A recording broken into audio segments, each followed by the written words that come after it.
Donc bonjour à tous, c'est la deuxième vidéo. Donc je commence par aller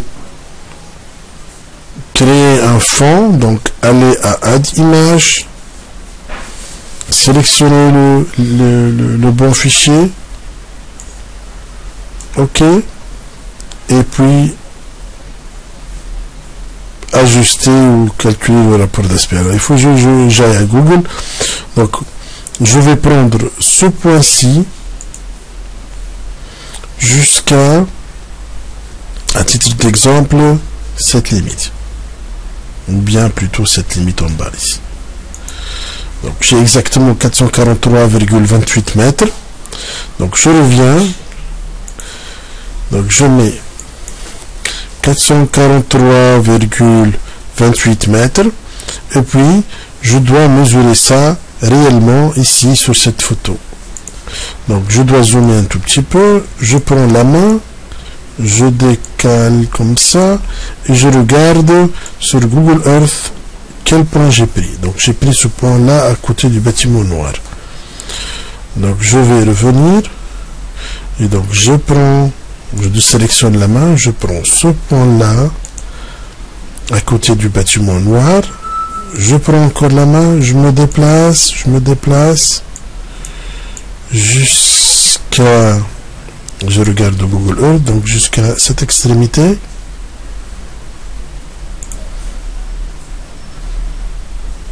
Et je sélectionne, attendez, pardon, je sélectionne la main, mon deuxième point, voilà, donc c'est 1149 pixels.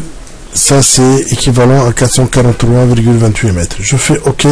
Donc, j'ai mon image. Je mets OK. Et j'ai éteint automatiquement mon image.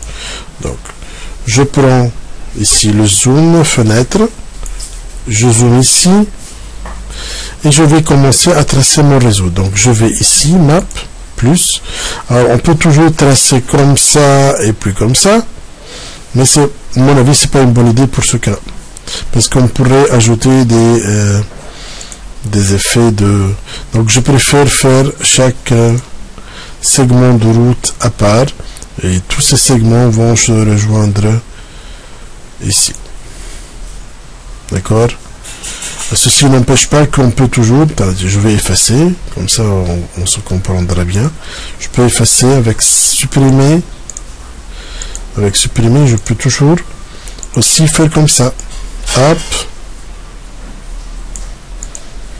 Et hop. Voilà.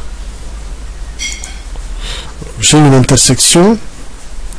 Je dois définir la nature de cette intersection. Donc pour moi, je prends ce nœud-là, je double-clique. Et en fait, j'ai le numéro du nœud, la zone, si j'ai sont définis. Donc le X, le Y et le 00. Au niveau de l'élévation, si je veux avoir de l'élévation, il faut que je la mette ici. La nature du contrôle, donc pre-timed ou réservé ou actuated en coordinate, ça c'est le type de ou un croisement non signalisé tout court. Ou je prends tout simplement roundabout pour giratoire. Bien évidemment, rien n'apparaît. Si c'est un giratoire avec un double, comment dirais-je, avec un double flux circulant ou double voie, et ben ça devrait être 8,4 plus donc 12. J'ajoute encore 3 mètres. Comme ça, je peux ajouter une deuxième voie, à la limite, voilà, c'est permis. Donc il y a deux voies ici circulantes, et donc je commence à définir. Là je vais zoomer encore, comme ça on se comprendra mieux. Donc ici, il faut que j'explique. Quand je clique ici sur un tronçon, ça veut dire les flux entrants de ce côté-ci, et quand je clique ici, ça veut dire que c'est les flux sortants. D'accord, ce sont deux, donc c'est la part à droite ou la part donc sortante de la route. Donc ça c'est les flux entrants, et donc je définis la nature ici des flux entrants. Supposons maintenant, on pourra toujours voir ça tout à l'heure en détail. Supposons par exemple que moi je cherche plutôt des flux de ce côté-ci. Je vais mettre 100, 100, 100 et après je vais faire une petite pause et chercher les bonnes valeurs. Hop. Hop. Maintenant, si vous pouvez bien le voir, il faut que je définisse la route. Donc, donc généralement, ce sont deux voies partagées. Donc, je prends ça. Comme ça, j'obtiens ici deux voies partagées. Comme vous le voyez, voilà. Deux voies partagées. Donc, ici, on a seulement un tourne à droite. Parce que il n'y a pas un flux through. Je sais pas comment. Mais bon, on va voir ça. Je vais ajouter juste un tourne à gauche pour activer ici le demi-tour et j'ajoute 20 véhicules qui vont faire un demi-tour. Je peux enlever cette voie dès que j'active et ça devrait aller. Voilà, donc ça c'est partagé même pour le demi-tour. Ici, bon, moi j'ai mis comme ça, mais ça généralement, en fait il fait l'arbitrage, il connaît la capacité, donc si j'ajoute un tout petit peu, peut-être il va, hop. J'ajoute un tout petit peu. Voilà. 700, 800. Je peux toujours changer la valeur du flux through, c'est-à-dire en avant. Maintenant, les flux sortants. Je clique ici et je vais mettre une route à deux voies. Donc, vous avez une route à deux voies avec des flux sortants. Pareil ici, j'ajoute les flux entrants. Je vais mettre la même configuration. D'accord. Si c'est une seule voie partagée, il est préférable de mettre celle-ci. Maintenant, ce sont une double voie partagée, bien que c'est pas obligatoire que les conducteurs respectent ça dans la pratique. 200, 150, ou 100 à la limite. Et pour le demi-tour, j'active ça et je mets 5 et je peux enlever la route de nouveau. Voilà. Pour le flux sortant, je vais mettre double voie, pareil, c'est Farhat Hachad. Ici, je vais mettre 200, 50, 100 et puis 30. Voilà, j'enlève la route. Et pour les flux sortants, donc je mettrai double voie, donc c'est mis par défaut. Voilà. Ici, donc j'ai aussi des flux qui sont partagés ainsi.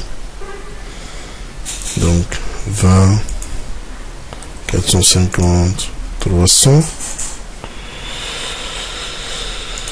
Et donc, je sais pas, pour les flux sortants, on a défini ça, et hop. Et pour les flux entrants, il faut qu'on mette le nombre de... Voilà, c'est nickel. Comme ça, j'ai un giratoire qui est bien défini avec l'ensemble des flux directionnels. Bien évidemment, il faut enregistrer ça pour le sauvegarder. Et bien évidemment, vous pouvez déterminer la qualité de service dans ce giratoire.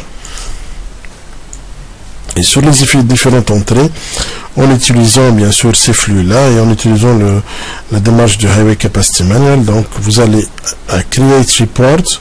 Alors, ce qui nous intéresse ici, nous, donc c'est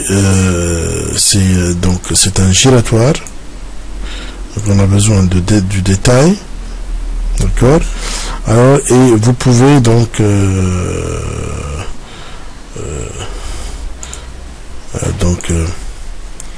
faire un preview du rapport qui va être généré. Donc c'est un rapport dans lequel vous allez trouver l'intersection delay en moyenne, la qualité de service qui est de type F, par exemple pour ce cas-ci, les entrées, donc le nombre d'entrées entrantes eastbound, westbound, northbound ou southbound. Ici, sur chaque approche, la qualité de service. Et vous avez donc également la longueur de file d'attente sur chaque tronçon. Donc ça, c'est l'ensemble des informations qu'on peut avoir et qu'on peut imprimer. Donc bien évidemment, ça c'est pas de problème. Donc je vais aller tout simplement à un autre cas ici. Est-ce que je l'ai mis? Test Ferid, c'est ça? Non, c'est pas test Ferid, je pense que ça va, c'est plutôt...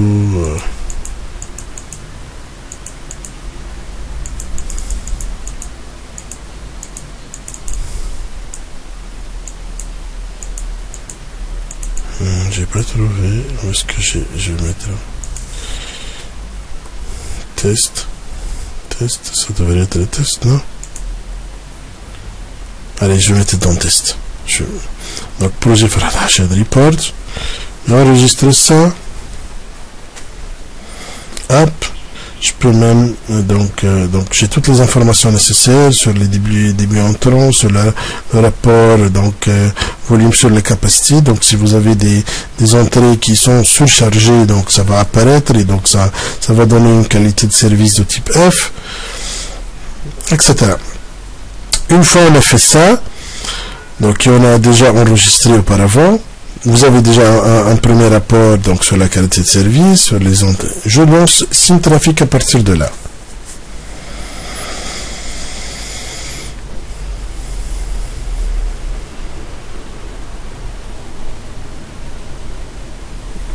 Hop, SimTraffic il se lance.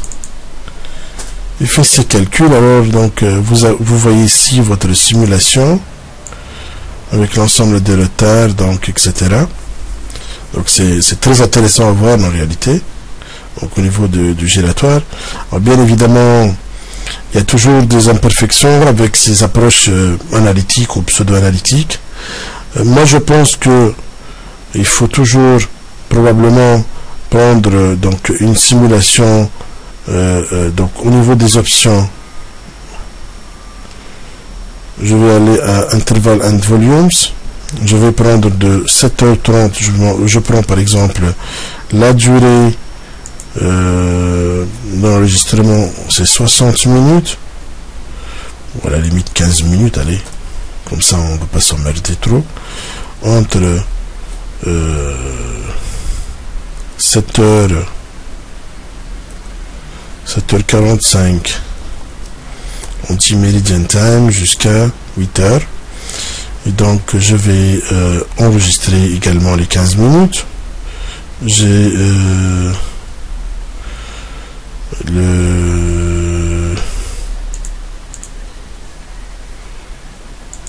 je dois ajuster le PHF par rapport au PHF.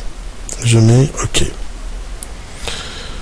Alors je peux bien évidemment générer un rapport. Donc il va finir sa simulation entre 8h et 8h15 pour qu'il nous puisse générer notre rapport. Alors moi ce qui m'intéresse, donc j'ai besoin d'un résumé sur les retards, s'il y a des feux actualisés on n'a pas, les performances, et puis je regarde. Moi j'ai les stops, on peut prendre également le stop. Moi je suis plutôt intéressé. La vitesse moyenne, la consommation moyenne, l'efficacité du fuel, la densité et l'occupation.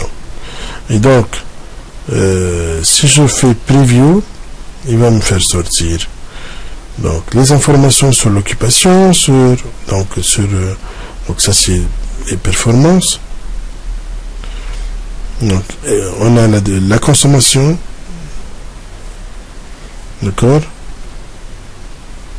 fuel consumed, occupation, et donc intersection, file d'attente, etc. Et donc par contre moi je voudrais également avoir des informations concernant les émissions. Donc preview, print tout simplement. Allez, report done, donc ça va être un deuxième rapport qui fait, voilà, donc interval time, les véhicules entrants, les véhicules sortants, donc les émissions en grammes, les files d'attente. Et donc voilà. Donc comme ça vous avez votre deuxième rapport que vous pouvez utiliser donc pour extraire de l'information pertinente. Je vous remercie et je vous dis bonne fin de